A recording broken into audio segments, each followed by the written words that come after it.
इस पुस्तक को पढ़कर आप क्या सीखेंगे?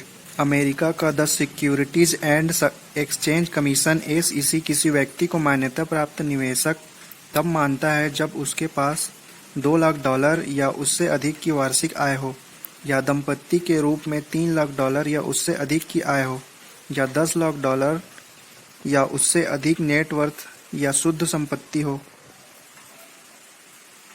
SEC ने ये शर्त इसलिए रखी है ताकि संसार के कुछ सबसे बुरे और सबसे खतरनाक निवेशों से औसत निवेशक की रक्षा हो सके। समस्या यह है कि इन्हीं शर्तों की वजह से औसत निवेशक संसार के कुछ सबसे अच्छे निवेशों से भी वंचित रह जाता है। यह भी एक कारण था जिसकी वजह से अमीर डैड औसत निवेशक को सलाह देते हैं, औसत मत बने रहो। शून्य से शुरुआत करना। यह पुस्तक 1973 में मेरे वियतनाम से लौटने से शुरू होती है। मरीन कॉर्प्स से मेरी वापसी में 1 साल से भी कम बचा था। इसका मतलब था कि 1 साल से भी कम समय में मेरे पास न तो कोई नौकरी होगी, न ही पैसा, न ही संपत्ति। और यह पुस्तक एक ऐसे बिंदु से शुरू होती है जो आप में से कई के लिए परिचित होगा, और यह शून्य से शुरुआत का बिंदु है। 1973 में मेरे पास तो बस यह सपना था कि मैं किसी दिन बहुत अमीर बनूंगा और ऐसा निवेशक बनूंगा जो अमीरों के निवेशों में निवेश कर सके। इन निवेशों के बारे में बहुत कम लोग को पता चलता है क्योंकि इनके बारे में वित्तीय अखबारों में कुछ नहीं छपता और निवेश दलाल इन्हें सार्वजनिक तौर पर बेचते भी नहीं हैं। यह पुस्तक तब शुरू होती है जब मेरे पास निवेश बनने के एक सपने के सिवाय कुछ नहीं था और बस मेरे अमीर डैडी का मार्गदर्शन था। चाहे आपके पास निवेश करने के लिए बहुत कम पैसा हो या ढेर सारा हो, चाहे आप निवेश के बारे में बहुत कम जानते हो या बहुत ज़्यादा, यह पुस्तक आपकी दिलचस्पी के लिए है। निवेश बड़ा ही जटिल विषय है, परंतु इसे यथासंभव सरल बनाने की कोशिश की गई है।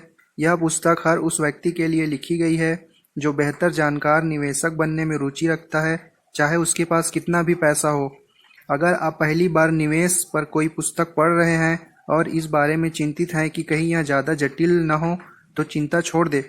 आप में तो बस सीखने की इच्छा होनी चाहिए। मैं तो बस इतना चाहता हूँ कि आप खुले दिमाग से इसे शुरू से अंत तक पढ़ जाए।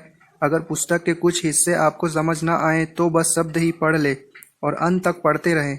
हो सकता है कि आप हर चीज़ ना समझ पाएं, लेकिन इसके बावजूद पूरी पुस्तक पढ़ने में भर से आप निवेश के बारे में उन लोगों से ज़्यादा जान जाएंगे जो वर्तमान में शेयर बाजार में निवेश कर रहे हैं।